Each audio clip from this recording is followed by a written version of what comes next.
পাখির চোখে যত দূর দেখা যায় শুধু সবুজ আর সবুজ। পাশ দিয়ে বয়ে গেছে নির্মল জলরাশি। শিল্পনগরী নারায়ণগঞ্জের নাগরিক কোলাহলের মাঝে শেখ রাসেল পার্ক যেন এক টুকরো প্রাকৃতিক ফুসফুস।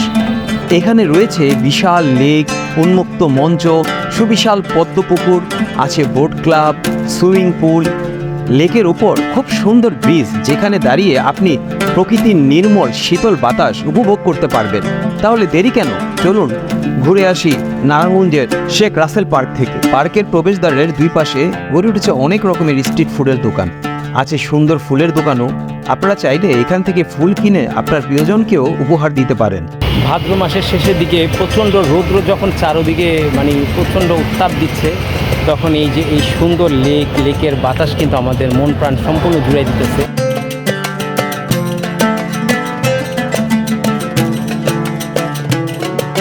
আর এই জায়গার প্রকৃত সৌন্দর্য হচ্ছে সন্ধ্যার পরে, কারণ এই যে এই জায়গাগুলি লাইটিং স্পট, এই জায়গা দিয়ে সন্ধ্যার পরে লাইট দেয়, তারপর এখান দিয়ে কিন্তু ঝর্ণা আসে। যদি আমরা সন্ধ্যার পর পর্যন্ত থাকি, ইনশাল্লাহ আপনাদের দেখাতে পারবো। লেকের কোল ঘেঁষে গড়ে উঠেছে নান্দনিক সব স্থাপনা। নারায়ণগঞ্জের প্রাণকেন্দ্র দেবকের জিমখানা লেকের পাশেই মনোরম পরিবেশে শেখ রাসেল পার্ক যেন ডালি সাজিয়েছে প্রাকৃতিক এক সৌন্দর্যের।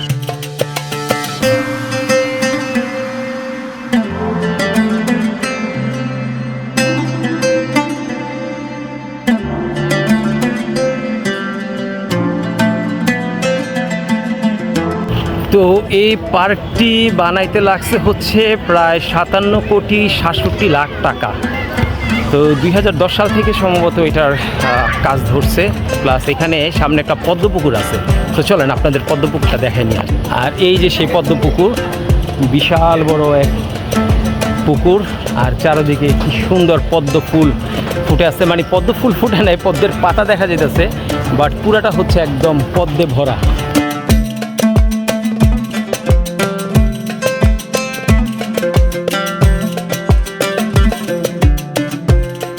তো আমরা পুকুরের পাশে কিছুক্ষণ বসলাম, হাঁটতে হাঁটতে ক্লান্ত হয়ে গেছি।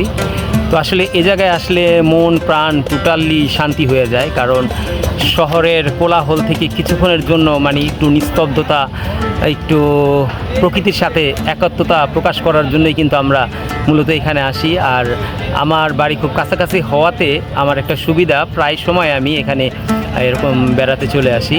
তো আজকে আমার ভ্রমণসঙ্গী হয়েছে কিন্তু আমার এই এক ছোট ভাই ওমর। আর এইগুলি হচ্ছে স্কেটিংয়ের জায়গা, কিন্তু যেহেতু বৃষ্টি হয়েছে কয়েকদিন, যার কারণে এই জায়গাগুলি সম্পূর্ণ পানিতে ভরে গেছে। তো এরকম দুইটা জায়গা আছে, এইটা আর এই যে এটা। এখন এই স্কেটিংয়ের জায়গা হয়ে গেছে হচ্ছে বাচ্চাদের ছোটোখাটো সুইমিং পুল।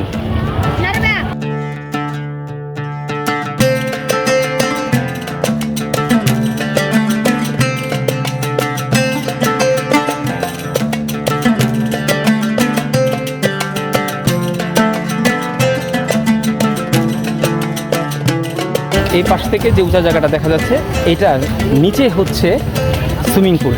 তো আমরা এখন এটার অপোজিট পাশে যাব, গিয়ে আপনাদের সুইমিং পুল এরিয়াটা দেখাবো। আর এই জায়গাটা দূর থেকে দেখতে যেরকমটা লাগে আপনাদের দেখাই দাঁড়ান।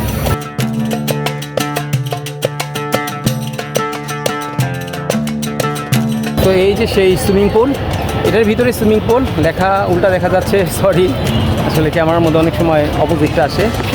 আর এই পাশে হচ্ছে একটা রেস্টুরেন্ট, ভিতরে আপনারা বসে খাওয়া দাওয়া করতে পারবেন, বাচ্চাদের খেলার জায়গাও আছে।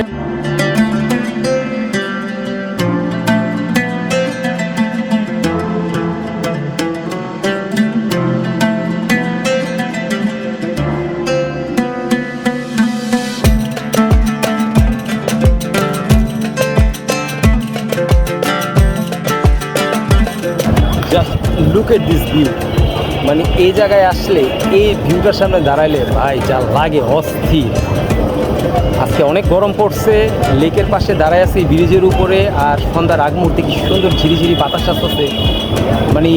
এটা আসলে স্পিচলেস, আমি এখানে কিছুই বলতে পারতেছি না, এত বেশি ভালো লাগতেছে।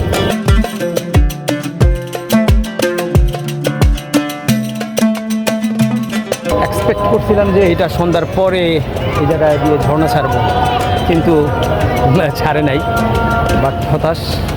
কারণ সন্ধ্যাবেলার এই জায়গার ভিউটা সেই লাগে যখন ঝর্ণাটা হয়, পানি, তারপরে হচ্ছে আপনার লাইট, সব কিছুর যে একটা কম্বিনেশন অস্থির। হাঁটতে হাঁটতে দেখা হয়ে গেল এই টেরি বিড়ালের সাথে। তো ভাই কষ্ট লাগে না এরকম গরমের মধ্যে এই ড্রেস পরা? অনেক কষ্ট লাগে। Thank you.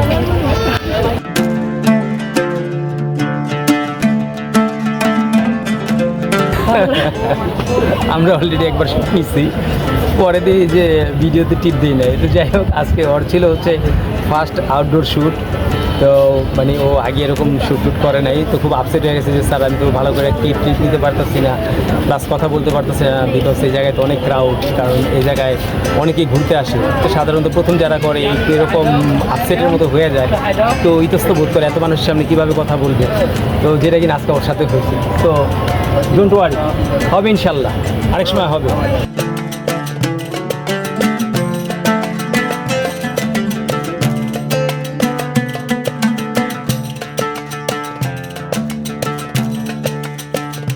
উপর থেকে রেস্টুরেন্টগুলি দেখেন, লাইটগুলি খুব সুন্দর লাগতেছে। তো উপরেও একটা রেস্টুরেন্ট, নিচে একটা রেস্টুরেন্ট, পাশে রেস্টুরেন্ট, আর এই জায়গার যে ঝর্ণাটা অস্থির অস্থির। দাঁড়ান আমি জুম করে দেখাতে পারি কিনা, এই যে, বাট যেহেতু এখন দিনের আলো নাই, সো খুব সুন্দর যে আসবে মনে হয় না।